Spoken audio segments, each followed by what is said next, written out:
On this horror timeline, we're going back into King territory. Stephen King. With Pet Semetary out in the theaters, I thought it would be a good time to check out something King-related, although I've already covered Pet Semetary in a mini timeline a little while back, which you can go check that out if you like also, but I figured that with the upcoming TV series version of Creepshow, it'd be a good time to check out the Creepshow series of movies, and for good measures, we're also going to throw in Sometimes They Come Back, and its sequels as well. But let's find out, can an anthology series have a timeline? Let's find out. Our show began back in 1982 with George Romero's Creepshow, which kicks off with legend Tom Atkins, and our sort of host, I guess a sort of a crypt keeper. We jump into our first entry with Billy from Night Riders, and this ashtray. And we find out that Bedelia killed her father 7 years ago, and his tombstone shows that he died in 1972, which places this story in 1979. Nathan comes back to life looking for a cake and gets his revenge and crushes Kristoff, and eventually gets his cake. We then head into our second story featuring the king himself, who finds a meteor and pretty clear why he's mostly known as a writer. Geordi has a daydream that features the ashtray, and then watches wrestling, which a little research tells me is a match between Bob Backlund and the Samoan, which took place in 1980. Since we'd assume Geordi would have to be watching live TV, it seems like when this segment takes place, Geordi has some growths where he touched the rock, and pretty soon it's spread everywhere, and eventually he's completely grown over and takes his own life. And look, he's only 5 miles from Castle Rock, which is about as far away as I've been kind of staying away from that show. Our third entry has a little Sam Malone and Frank Drebin action. You see, Harry here is sleeping with Richard's wife, so they go to the beach in Richard's Jeep, and this inspection sticker expires in September of '82. Since it's chilly enough for a jacket, but it's clearly not winter, I'm assuming that it's early '82 in this segment. Harry gets buried and drowned, as does Becky, who escaped a zombie mall for this. And oh look, Richard has the ashtray now. And water zombie Harry and Becky show up for revenge and give him a taste of his own medicine. But surely he can get out of that. He can't get out of that. And I know your name's not Shirley. Story 4 takes us to Father Malone and Adrienne and her barbos. When a crate marked 1834 is uncovered, the professor says it's been there for 147 years, so this part's set in 1981. And there's something fluffy in the crate. And Henry's got the ashtray now, and he feeds his wife to the thing and dumps it in a quarry. The final segment takes us to Upston Pratt's sterile apartment that has a bit of a roach problem, and hey look, ashtray. The situation gets worse until bugs are literally everywhere, and Pratt has a heart attack and soon explodes with roaches. This is the only episode with no date though, so let's roll with it being 82. It all wraps up with Tom Savini as a garbage man, and little Billy, who's Stephen King's son and a hell of a writer himself, gets his revenge against Dad, and our final appearance of the ashtray. 5 years later, 1987 saw the series return with Creepshow 2 with new director Michael Gornick. The wraparound gives us a truck with plates that let us know that we're in 86, and the creep has changed from a kind of a rotted skeleton to this guy here. And he now talks to us with puns, so we're even more Tales from the Crypt than we were before. Episode 1 kicks off with Ed Hawken, and when his little shop gets robbed and him and his wife are killed, the wooden Indian out front starts to get revenge, eventually killing all the robbers, and I'm assuming this episode's 86. Our next segment is definitely the 80s, which gives us a bunch of teens, including this guy's banana hammock, going swimming in a lake with a mysterious oil slick. Apparently it can hypnotize you, and then it eats you. It gets most of them, including our last guy, by coming up on shore, and although there's no date here, let's go with 86 again. Part 3 kicks off with these really awkward PJ underwear, and then Holly Goodhead runs over a hitchhiker and takes off, and he keeps coming back saying thanks for the ride, and just when she thinks she's safe, he kills her. Finally, the animated wraparound ends with a couple of bullies getting Venus flytrapped and ends with Savini in a mask. It's not as good as you remember it. Trust me. So here's where things get weird. 19 years later, in 2006, some indie production group managed to get the rights to the name and popped out Creepshow 3, which begins with really sketchy animation, although the comic book aspect and the character of the creep are tossed aside. Our first segment focuses on a universal remote control that turns this girl's family black, then Hispanic, then mutates her. There's hot dog shop ads, then turns her into a tumor monster, but no one recognizes her, and a devious professor who created the remote turns her into a rabbit, and that's the ending, I guess.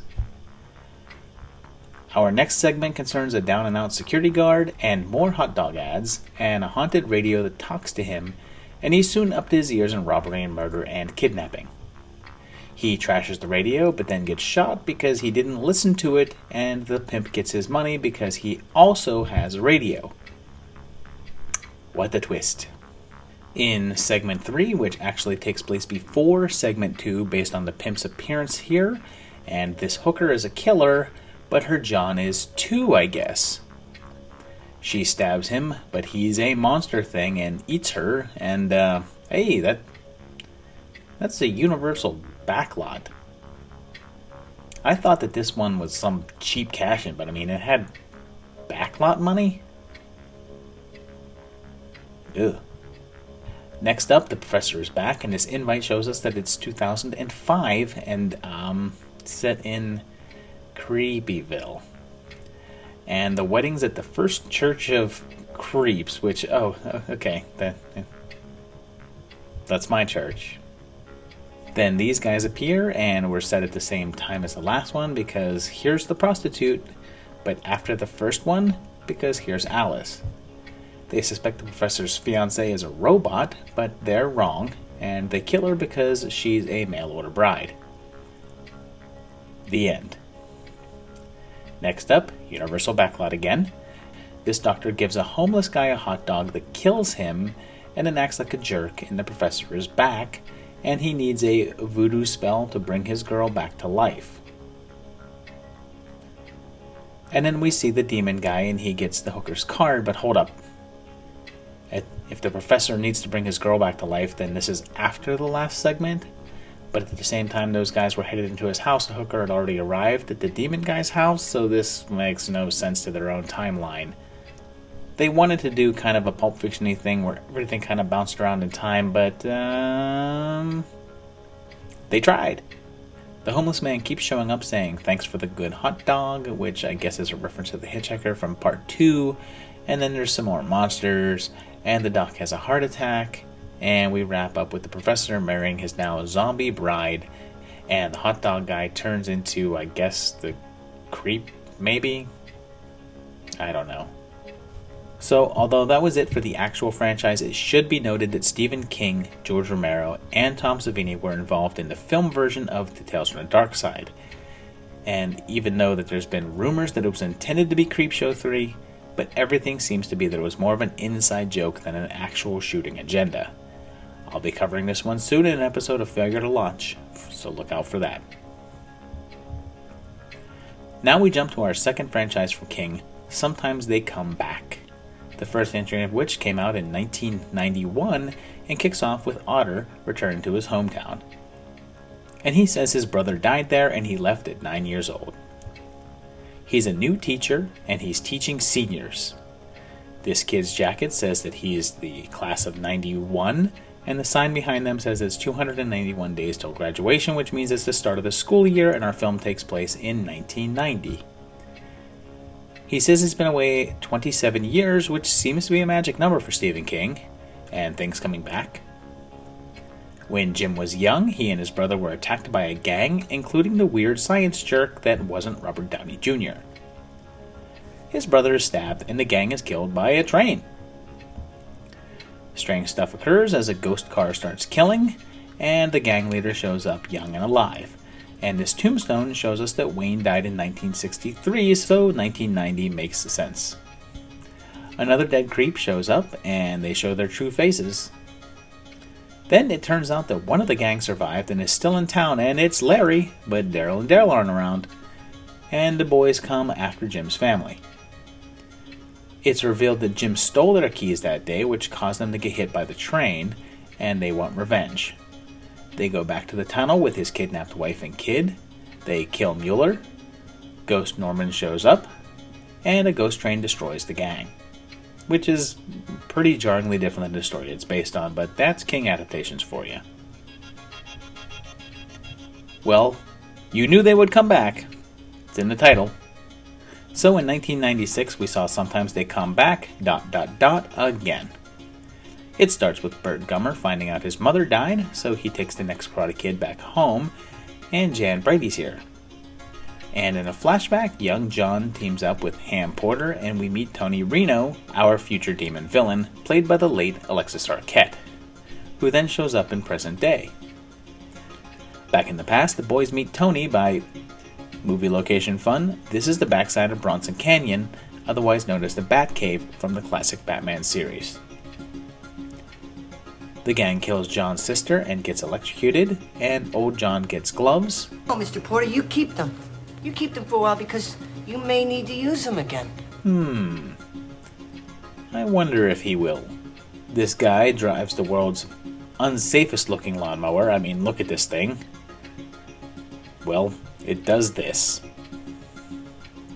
Tony raises some anatomically neutral help, and pretty soon it's a trio, and they pretty much kill all Swank's friends, and then they kidnap her in order to perform their ritual, but John shows up just as they show their demon faces, and they make the same damn mistake because they see a guy with a big electrical cable and their first instinct is to walk into liquid. John does some black magic to send them back to hell, and there's no date in this one, so we'll just roll with real-time 1996. 2 years later, 1998 gives us Sometimes They Come Back, ... for more, which I guess is also called Frozen? I'm not going to sing Let It Go again and have another copyright strike. And then, somehow I doubt it. So we head to Antarctica, and some soldiers head to investigate some odd going-ons in an outpost, and this guy shows up. And you'd think I'd have a clever reference to make for him, but really he's just that guy that you've seen a million times, but you don't know his name. Lita's here too, and people start getting killed, and they find a ring from 1916, and someone is evil, but we don't know who. People in a polar setting being killed and not knowing who to trust. I feel like I've seen that somewhere before. Rick Morehouse here wonders if the killings are the works of Iraqis, and then there's this map that references the other two movies with Jim and John's names, and we find out that the suspect soldier is Sam's half-brother. Pretty soon, it's all-out demon war, and Shabansky turns out to be one, and it's all an attempt to raise Satan through a ritual, and Sam turns out to be part demon, and in that 1916 ring was his because he's immortal, and yep, that's really the direction that they went here. Sam faces off against his demon brother, who says that Mary was over 80 years ago, and since that was 1916, this is after 1996, so putting it in real-time 98 makes sense. Callie tells Sam that she loves him, even though they literally met a day or so ago, and Sam kills his brother and blows him up, saving the Earth, but he loses his mortality. So there you have it. It's 6 movies, 2 different franchises. They don't really link up. I mean, it's an anthology series. The Creepshow is definitely an anthology series. It doesn't link up at all. Even like the anthology format of the first and second to the third movie, they don't match. The creep is somewhat consistent throughout them, but his look changes, his demeanor changes. So you can kind of view each one as its own thing. Sometimes they come back. Again, same thing. It's more of an anthology series than anything else. Like, the demons are different in each movie. It's different main characters. They're all very different. So there's really no chronology or continuity to speak of, but I don't know. They pull it together off pretty well. The first Creepshow is an amazing movie. The second one's still kind of entertaining, but it's really not that great. I mean, it's enjoyable. And the third one was not as terrible as I thought it was going to be. It's pretty bad, but it's not by any means unwatchable. The Sometimes They Come Back series are mostly pretty forgettable. They're all right. They're not horrible, but they're not really that entertaining. They're pretty bland. I don't know. If you like them, let me know what you thought down below, and let me know what else you thought down below. If you also think the Creepshow 2 is much better than I think it was, which, again, that's totally fine. I'm cool with it.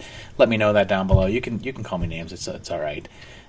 Like, share, subscribe, do all that stuff. Check out my patrons over here as well, too. Thank you to these guys for supporting this channel.